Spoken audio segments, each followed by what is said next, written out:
Relationship advice.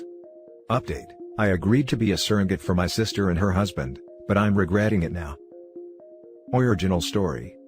For most of my life my sister Alice has been wanting kids, but has been unable to carry a baby to full term, in part due to endometriosis. She was in a lot of pain and had to have a hysterectomy.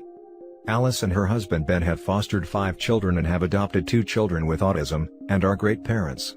They have a good home environment and are financially very well off. But recently, Ben and after a while Alice, was bitten by the urge to have a kid biologically related to them, because they wanted a chance to do things right, and provide the best start in life, their views, not mine. So, they asked me to be their traditional surrogate, and said that they would cover all costs, legal, medical etc., associated with it. They would also be paying off my student debt, renting a 2-bedroom apartment for 3 years, plus giving me a substantial amount of cash. I said sure, it'll be 9 months of my life in exchange for being set up for quite some time, and my immediate family thinks it is a great idea. However, when I said sure, I was expecting something along the lines of IUI, where we go to the doctor to get Ben's sperm prepped, me getting shots etc., basically the whole artificial insemination package. But Alice and Ben have asked me to get pregnant the traditional way. Their rationale is that, 1, it is the cheapest way, 2, they don't want to go to the hospital given the corona pandemic, and 3, they think babies conceived naturally are healthier / the pregnancy would be safer without the chemicals, but I just can't get over the extreme ick factor. And even if this was going to take place at home, I think a syringe would work fine. Am I going loony for thinking of going back on my word? Is their request reasonable? My immediate family doesn't see anything wrong with it and has been congratulating my sister on her impending baby. On the other hand, if I do give it up, am I also mad for passing up what is essentially $200K, especially in this economy now? Now for the top advice. This is just wrong in so many ways. Who can support this method of getting you pregnant? It could take multiple attempts. How many times does Ben want to do it with you? Is Alice really okay with her husband sleeping with you? There is literally no guarantee it would even take. The fact that they want to do it naturally is absolutely absurd. None of this is okay. You are too young, and not to be mean, dumb to make this kind of life-altering experience. 25 is not an age where you can actually know if this is the right thing for you. You barely know who you are now. You are just getting comfortable in your own skin. You sure as hell don't have the tools to make this kind of decision on your own without legal and medical advice and meetings. Never sleep with your sister's husband under any circumstances. That sounds like a straight-up freaking plot. No reasonable human being would suggest that. Which makes me think her husband found himself a loophole, and used some Google research to find enough BS evidence to present it as an option. You say they are great parents, and that's wonderful. But to think of this, to present this, and to believe it, they are straight-up freaking idiots, as freaking idiotic as anti-vaxxers and flat earthers. So while it's great to know you don't have to have an ounce of smarts to be a good parent, that doesn't make this idea good. Finally, 2 special needs kids is a tough road to go down, period. A 3rd child is a freaking bad idea. To even say, to have our own kid is messed right up. Think about what even starting that line of thinking will end up doing to the kids who aren't their own. Don't do that to a kid, man. These people are idiots, and they have dragged you into their nonsense. The reason I said that you are too young and not wise enough to do it, is proven by the fact that you even considered it. You are a great sister and clearly a nice person trying your best to help out your family. But this is such a clusterfreak of BS and bad ideas, by 2 people who should know better. Man, you have a messed up family to have any of them go along with this. A super, messed, up, family. Pregnancy messes your body up, being your sister's husband's human fleshlight, is messed up. If you meet a man in the future, take a long freaking time before introducing him to that bunch of skin bags. Because that's just an entire family of red flags draped in stupid. Anyone who wants to make a human being using the lowest bidder is insane. To do something awful and unsafe, because it's cheaper. Your sister and her husband are the Halliburton of human beings. Dear God, don't do this. Edit. Thank you. I see that I am completely out of my depth here and will be discussing with my sister about alternatives that don't include me carrying the baby. Not looking forward to that discussion though. Now for the first update. All the comments on my previous post showed me that I am way too young, dumb and ignorant with what I signed up with. I started researching actual lived experiences and I read so many horror stories, that I've decided to not go ahead with being involved in any way, shape or form, with helping them have kids. In fact, I'm not even sure if I want to ever get pregnant after all the stories about third and fourth degree tears, poop, miscarriages. I am clearly not in the right stage of life/maturity to even consider doing something of this magnitude. The difficult part was mustering up the courage to call my sister to tell her my decision. I really look up to my sister and love her lots, and our family and religion has always been about helping others out where we can. When I called her to tell her, we had a short convo at first where I basically said, "Sorry, can't do it, but that doesn't mean I love you any less." She seemed sad, but said she was happy to respect my decision, and I thought that was it. Then just last night, sister and brother-in-law called me back over Zoom. My sister was crying and begged me to reconsider, as both of them really wanted biological kids. Brother-in-law told me that they were really disappointed in me, and hoped that I would find it within me to do this. When I told them my concerns, my brother-in-law just said, pregnancy and motherhood is a beautiful and natural process, and that I was made for this. I'm so glad I did this over video call instead of in person, because I just hung up on them and faked having connection problems. I've been ignoring their texts so far, and frankly, I don't know what else to say. But anyway, thank you all from the bottom of my heart for opening my eyes. Now for the top comments. I would really like to know how they justify him wanting to sleep with you, to conceive the child. And don't sorry about it. A loving sister would have never even put you in this position. I didn't even bring it up, it was too awkward, only spoke about it to my sister earlier. It was easier to tell them the truth that I didn't even want to be pregnant, or involved in this process in any way. It's okay to be impolite.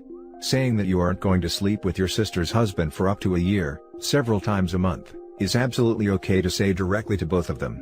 They can have biological with a donor egg and then your sister can be the one who can experience the joyous experience of pregnancy and birth. Saying that you decided that you have chosen to only have children with your own partner is fine. Saying that you're not sure you ever want to be pregnant is fine too.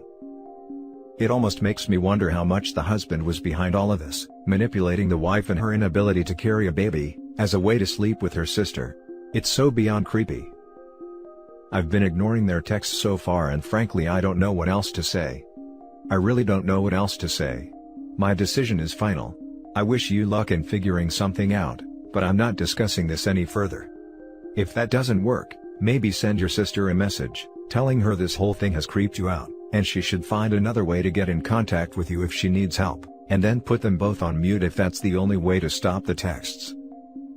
After reading your original post, both your sister and brother-in-law make me sick. They wanted you to sleep with him to get you pregnant.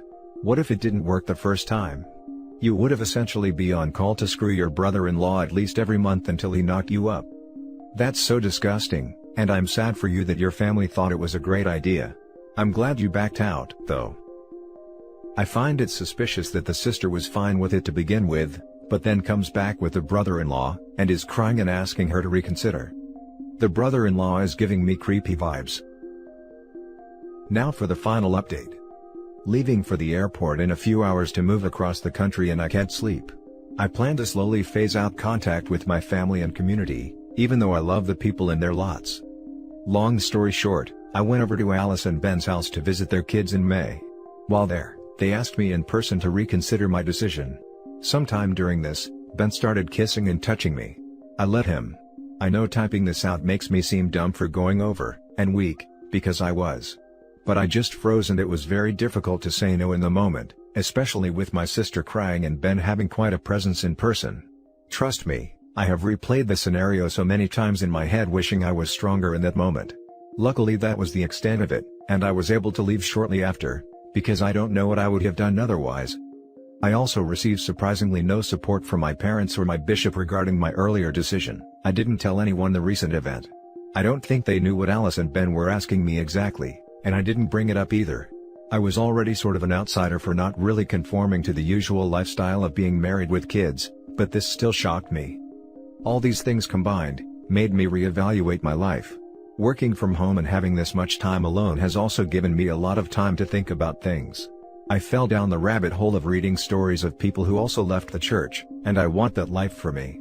So, I've spent the last 3 months making arrangements, transferring to another part of my company, and today is the big day. I know it's not going to be easy. Pretending to be normal at the last Pioneer Day family gathering was the hardest thing I needed to do, but I did it for myself and for closure. But I'm going to get through this. Thank you for the advice, and stay safe everyone. Now for the last story. Psycho sister and husband try to get me to be surrogate. Haha, think not. Over Christmas, my sister and her husband descended into madness. My twin sister, Rochelle, and her husband, Roger, have been trying for kids for years. She was at my house 2 weeks before Roger showed up. I think they had been fighting. When he arrived, they broke out the punching gloves and argued for a few hours. A few days later, Rochelle asks to speak with me. For some reason, she assumed I was in the same boat. A few years ago, Jay had some medical complications that rendered him blessedly sterile. Jay and I saw it as a blessing because we never wanted to have kids. Now we didn't have to worry about it. She tells me it is unfair. I can see her point. I don't want kids and can have them. She lives and breathes babies and is unable to have them. Before the happy couple is set to drive back home, Rochelle and Roger decide they want to talk to me alone. Jay has to help a friend out with his fence, and I agree. I know something crappy is going to happen, because Rochelle has her constipated face on. She doesn't think, she just crap scolds sometimes. Apparently, she spoke to my mother. She learned that a few years ago I had a termination. Rochelle also shared this information with Roger, which pissed me off. It wasn't an easy choice, but one I had to make. Rochelle tries to God shame me and Roger just nods his head like some sort of rapper. Then, when Rochelle is done with her sermon of suck, Roger takes over. He tells me to make up for killing the kid, I should help them have a family. I think, at first, they are going to ask me to give them an egg. This would be something I would look into and told her this. Rochelle tells me she is unable to carry eggs to term, it's all broken down there. So, their idea is to ask me to be a surrogate. I sit in shock, wondering how they thought this was a good idea. When I don't agree with them right away, they get angry. Luckily, Jay pulls up around this time, and I say I need to speak with him. Roger nods, because women in his world don't make their own choices. Men do it for them. I don't like Roger that much. Anyways, Jay and I go and have a conversation. I tell him what was said. He laughs. I say I am serious. He looks perplexed. Then we both agree it's not happening. I told Rochelle I was sorry, I didn't feel comfortable using my own eggs to make her a child. I would inevitably want to keep it. I didn't think it was fair to the kid, myself, or Jay. They leave and said they never wanted to speak to us again. Part of me feels like a bad person. Even my mother called to ask me to reconsider, but ultimately left the choice to me, as it should be. The problem is, Jay keeps asking me if I am serious and do I want children. I think he feels like I may have lied to him. I am not sure what Rochelle said to him, because they did speak. But I am very lost. Rochelle and Roger have called about 30 times since, and gotten family/friends to try and guilt us. It makes me look bad to turn her down, but I refuse to back down. I just am lost at what to do to fix this. Now for the top comments. They can't adopt. Tell them it's what Jesus would do. There are plenty of children who need homes. I hope you all can get over it one day and be friendly again. But it will probably be a while. This, I could not agree more. There are millions of kids without parents, and if someone is going to pull the God card, then they need to do the godly thing and adopt. My guess is that the brother-in-law and sister will get divorced. He's probably one of those guys who needs his own blood babies. Man, that's hard. On one hand, it's not an unreasonable request that you consider it. Who better to ask than a twin sister after all? On the other hand, that is the most messed up way to go about it I can possibly imagine. You owe us a baby because you killed one. Are you freaking serious? My heart bleeds for people who are desperate for kids but can't have them, but some people. God didn't want you to have children, and who am I to go against the will of God? That'll teach them. They'd pulled the termination OP had into play if that line was used. Then go back to their point of making up for it. Those people are not fit to be parents by any means. Do not allow them into your home. Cut them out of your life. They're toxic and will drag you down any way they can. And that's it for this video guys. If you have thoughts to share, leave a comment below. Don't forget to hit like and subscribe if you like this content. I'll catch you in the next one. Good day everyone.